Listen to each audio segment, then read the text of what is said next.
தமிழ் சினிமாவில் ஒரு முக்கியமான நடிகர் தான் சூர்யா. அவரோட சூர்யா 50வது படத்தோட அப்டேட்டோட தான் நம்ம இன்னைக்கு வந்திருக்கோம். அதுக்கு முன்னாடி சூர்யா 45 படத்தை வந்து ஆர்ஜே பாலாஜி இயக்கியிருக்காப்புல. அந்த படம் வந்து கருப்புன்னு டைட்டில் வச்சு வர பிப்ரவரி மந்த் இல்லை மார்ச் மாசத்துல அந்த படம் ரிலீஸ் ஆயிரும். அடுத்து சூர்யா 46 வந்து தெலுங்கு பட டைரக்டர் வாத்தி பட இயக்குனர் வெங்கி அட்லு தான் இயக்கியிருக்காப்புல. அந்த படம் வந்து மே மந்த் இல்லை ஜூலை மந்த்ல ரிலீஸ் பண்ணிடுவாங்க.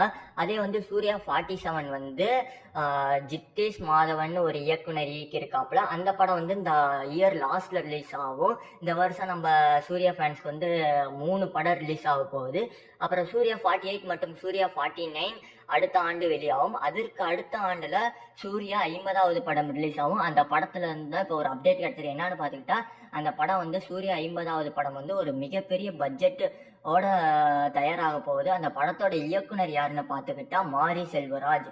கர்ணன், பரியேறும் பெருமாள், மாமன்னன், வாழை இந்த மாதிரி படங்களை இயக்குனா மாரி செல்வராஜ். இந்த படத்தோட ப்ரொடியூசர் யாருன்னு பாத்துக்கிட்டா கலைப்புலி எஸ் தானு.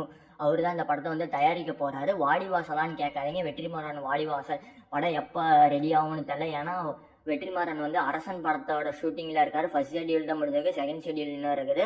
அதெல்லாம் முடிச்சுட்டு சூர்யா அவரோட லைனப்லாம் முடிச்சுட்டு வர்றப்ப சூர்யா 50 தாண்டி சூர்யா 55க்கே போயிடும். அதனால சூர்யா 50 வந்து மாரி செல்வராஜ் தான் இயக்க போகிறார்.